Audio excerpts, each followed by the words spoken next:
जाना तारू, वहाँ के राते हमरा बड़ी बोलत रहे, कहत रहले कि तू जुबान काहे लड़ाइलू। हम तो चुपचाप जवाब देके सुत गई नी। हम हो बिना कुछ बोले चुपचाप सुत गई नी। खुद के एक घर की महारानी समझता नहीं। यहाँ जे भी रही तो हमरा हिसाब से रही। ये हमार घर बा। ए दीदी, कई घर हमार नहीं खे, हमार कुछ नहीं खे। अरे ये बात आज है ना, पहले भी बहुत बार भइल हा। हमरा तो कबो कबो शक होला। कौन बात पर?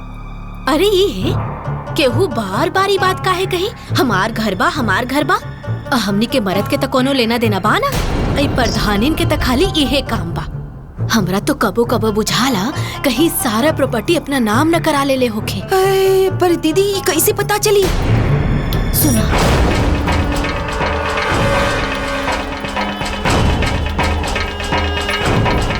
हाँ, जल्दी खाना बनाओ।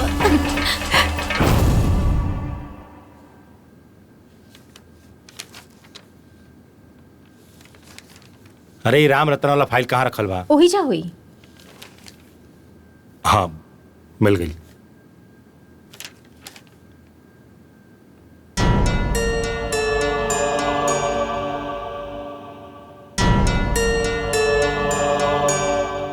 दीदी खाना खा ली? चली जी।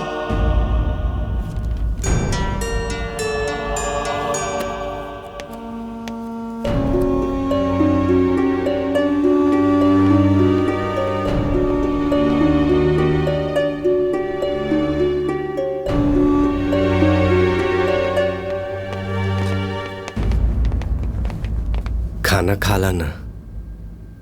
हम रूसल नहीं खे कि हमरा के मना बतानी लोग। हमरा खाना खाए के मन नहीं खे। लेकिन काहे मन नहीं खे भाभी?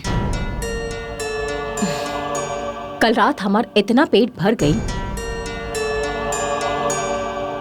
कि अब खाना खाए के हिम्मत नहीं के होत। चलो, लेट होता।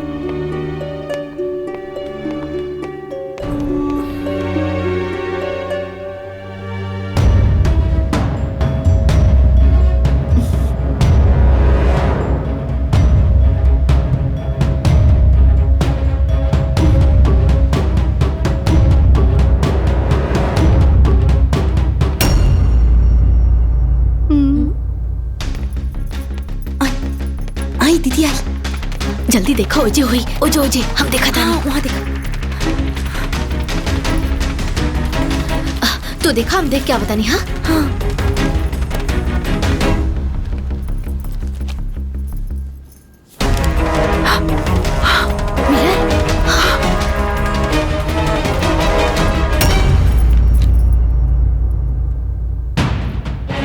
केकर नाम बा?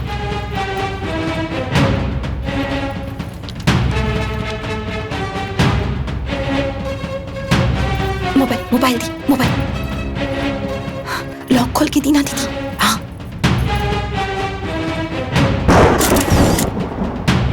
पन्ना पलटी।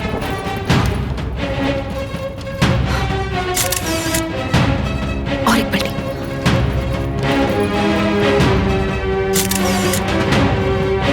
हो गए।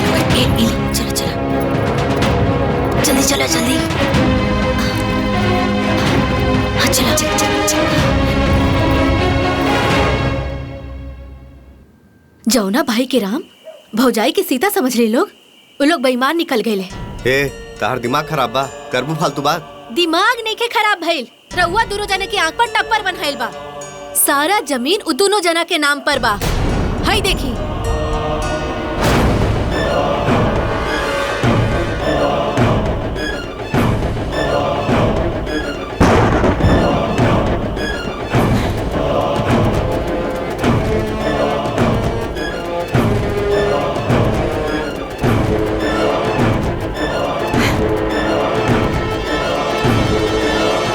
यदि रउआ लोग 3 भाई तो पूरा जमीन एक भाई के नाम पर काहे?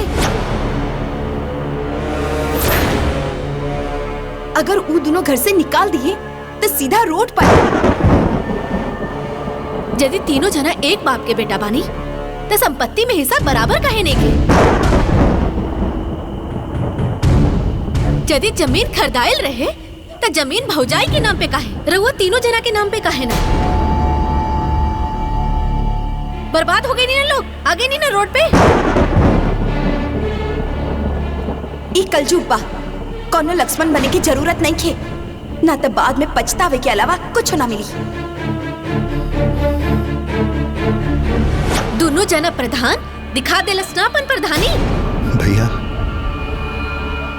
बड़का भैया ऐसन कैसे कर सकेला?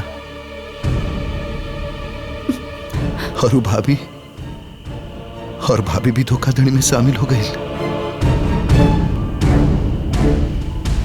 हाँ विनोद, हमने के साथ धोखा भइल बा।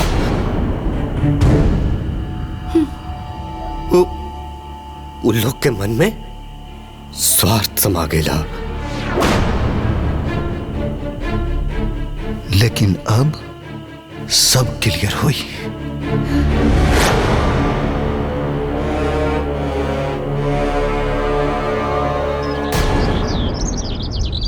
अरे हम का कहता नहीं, ई मनरेगा वाला पेमेंट अब तक ना आइल। सामने दिवाली बा, लोग के यहाँ दिक्कत हो जाए। अरे कुछ ना हुई, ऐसा कबो कबो हो जाला, लेकिन लास्ट में आई जाला पेमेंट। ठीक बा भैया। हाँ विनोद, बोला। वो जमीन के पेपर पर हमनी के नाम काहे लिखे?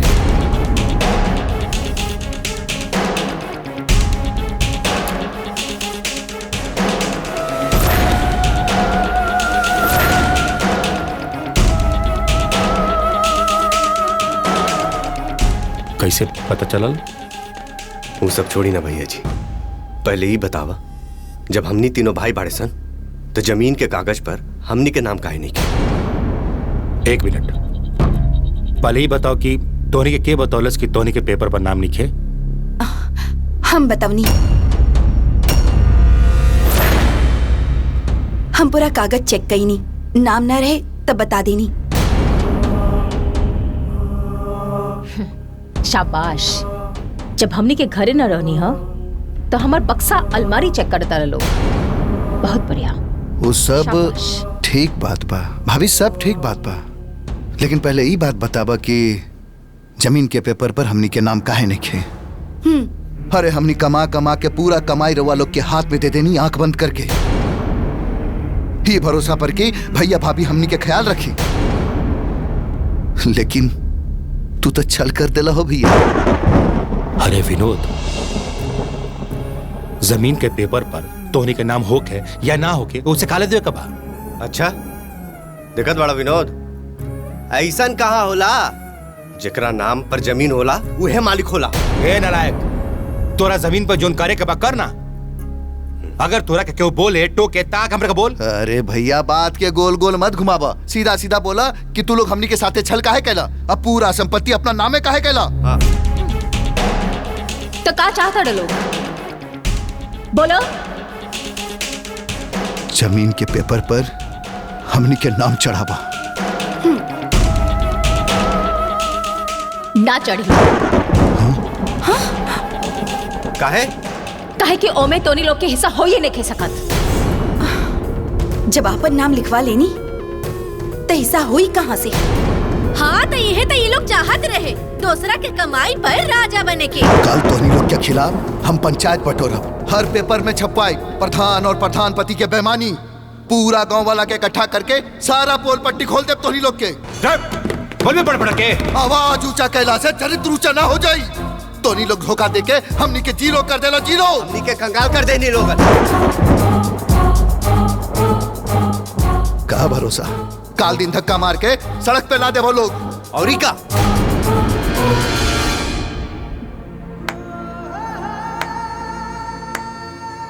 बहुत बढ़िया। तार लोग के हिसाब से हमरा से बड़ा बेईमान, हमरा से बड़ा लुटेरा और हमरा से बड़ा मतलबी आदमी केहू नहीं खे। ये कल चाहता लोग तू। ठीक बा, जोना घर में मान मर्यादा अब नहीं खे, जोना घर में आदर भाव लिखे रह गई, वो घर में रहियो के हमने का करब सारे। हमने कहीं से ज्यादा नहीं जान। राज तोहर के ही घर में, राज तोहर के घर में। चला से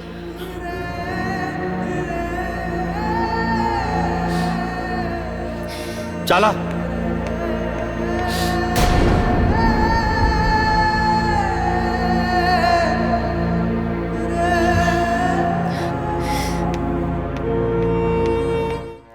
बताओ हो, जेकरा ऊपर पूरा गांव विश्वास करेला ऊ अपना देवर देवरनिया के साथे विश्वासघात कर गईल। अरे सुनले बड़ा ना, मुंह बाछी के अपेट हाथी के। अरे चाचा, जब ऐसा प्रधानी गांव के प्रधानी करी हैं तो कैसे काम चली? सही कहा था भाई लोग, हमनी लोग के मिल के ना प्रधान के ऊपर जम के विरोध करे के पड़ी। अब जे अपने घर उजाड़ देहल ऊ दूसरा के घर का बसाई। जे खुदे अन्यायी वो दूसरा के साथे का न्याय करी। आज जे खुदे बेईमान वो दूसरा के साथे का करी। अब तू ही सोचा। देखा लोग, ना बैसन प्रधान चाही और ना उनकर बैसन प्रधानी। सही कहला।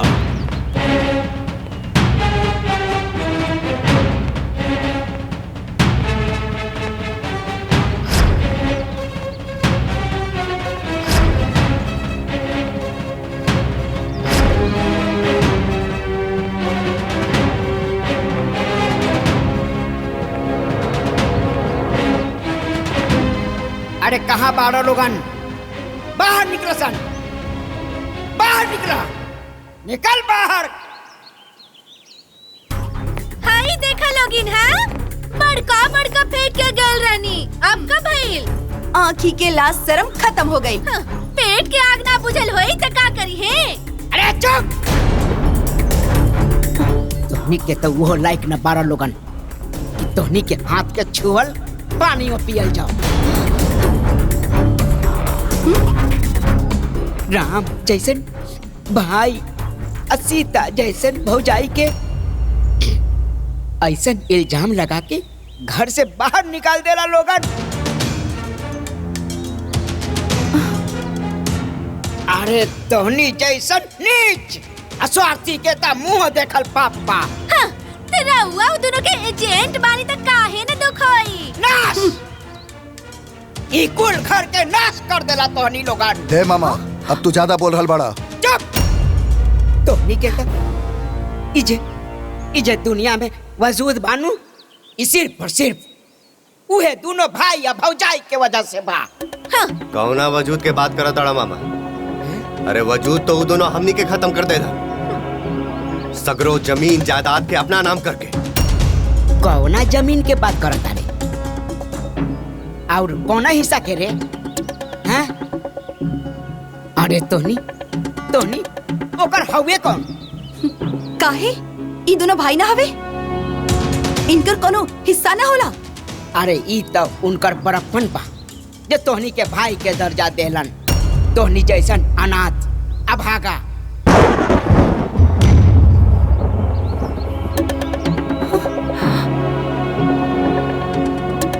पड़ोसी के चाचा के बेटा।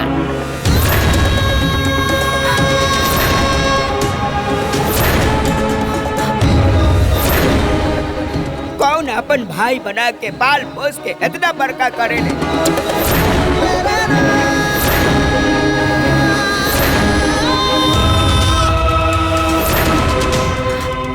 हे मामा, ये तू क्या कर रहल बड़ा हो? हाँ? मामा, का सच में हमनी उनकर सगा भाई ना है? ना।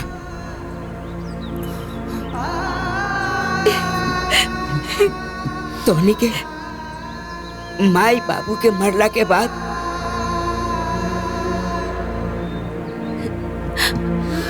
वो दोनों पूरा अपन जीवन लगा देला तोहनी के पाले पोसे में।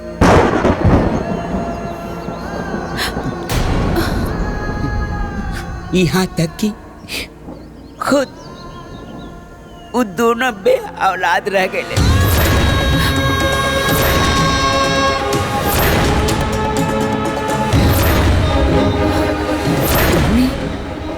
ऐसा देवता निहन भाई भौजाई के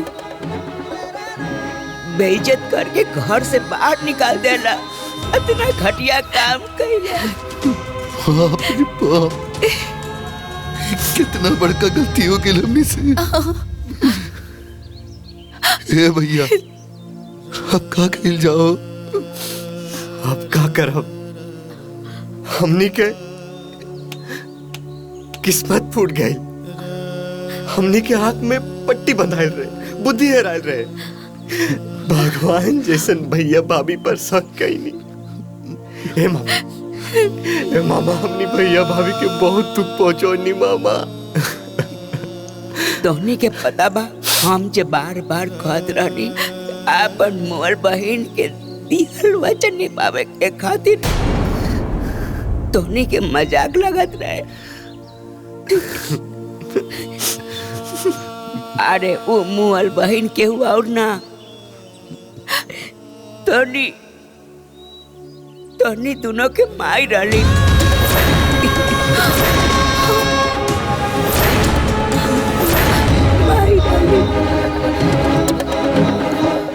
और हम उनका के वचन देले रहनी कि अपन भगिनन के छोड़ के कबो न जाए, कबो दुख न दे। हे मामा, हमनी के माफ कर दो। हमनी के माफ कर दी मामा। माफी मांगे के बाद तो वो दोनों देवता समान भाई या भौजाई से माफी मांगा। मामा, लोग कहाँ बाड़न? दोनों ही गांव छोड़ के जात रहलन। वो तो हमार नजर पड़ गई। हम उनका के पकड़ के अपना घर ले गई। जल्दी लेके चला, हमनी के हो जा। चलिए।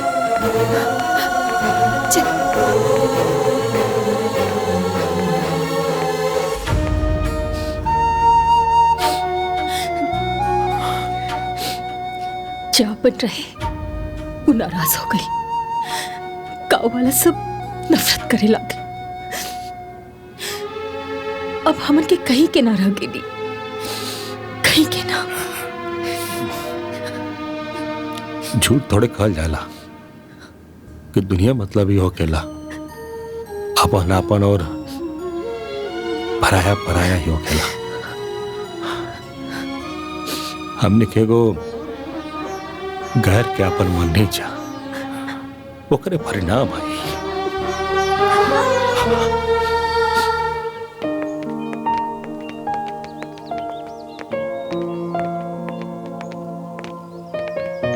भगिना, ए भगनी,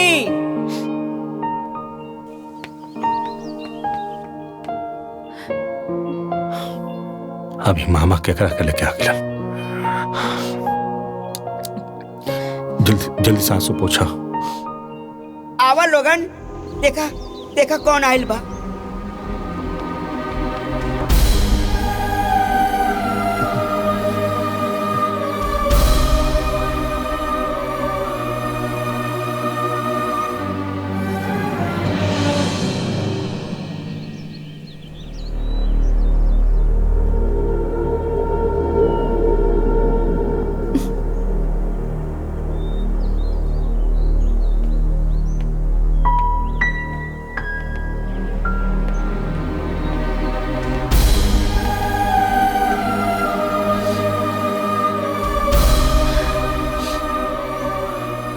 अब कौन हिसाब बाकी रह गइल बा?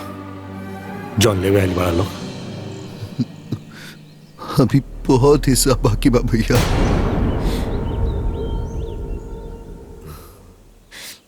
ठीक बा, तो वो कली लोग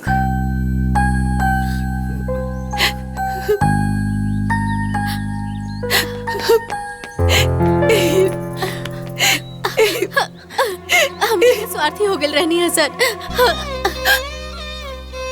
ये सब फसाद के जड़ हम बानी दीदी। हमने के माफ कर दी दीदी।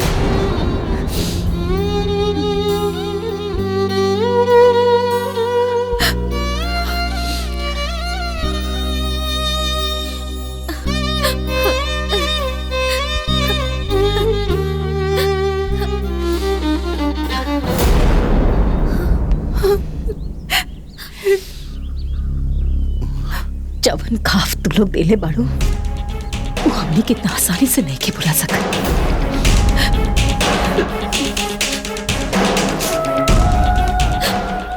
तू लोग यहाँ से चल जाओ, चल जाओ यहाँ से।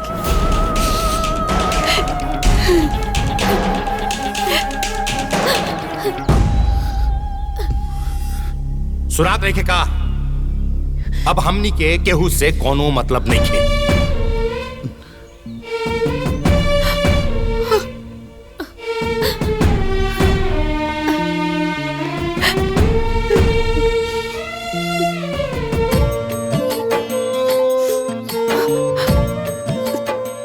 जा लोग यहां से।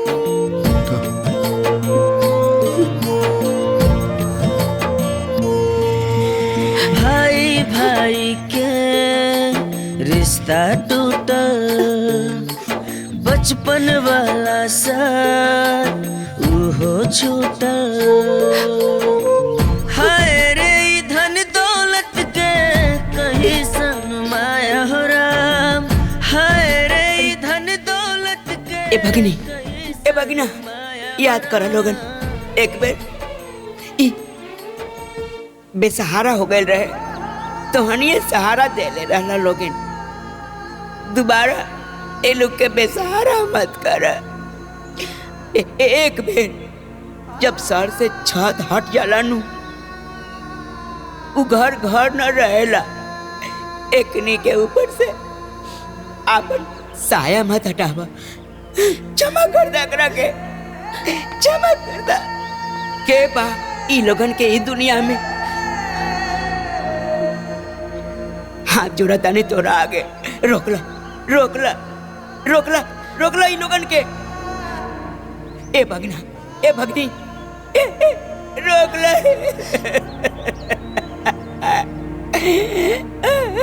रोकला। दुनिया ही घर टूट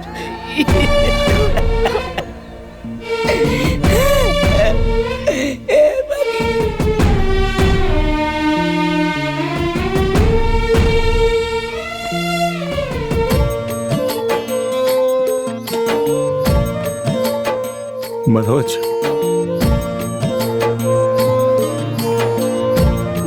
मजली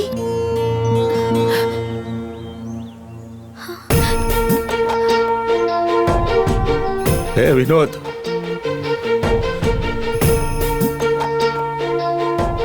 छुटकी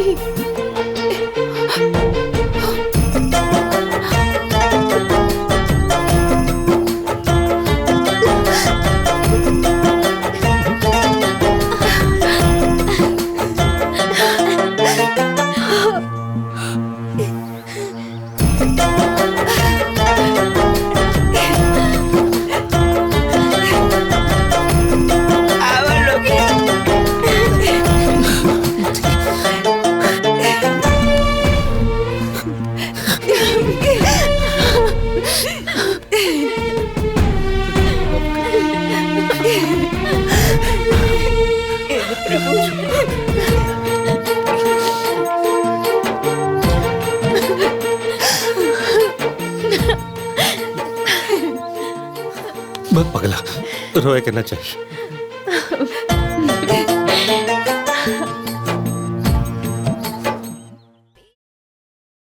आपन पसंदीदा फिल्म देखे खातिर डाउनलोड करी दंगल प्ले ऐप।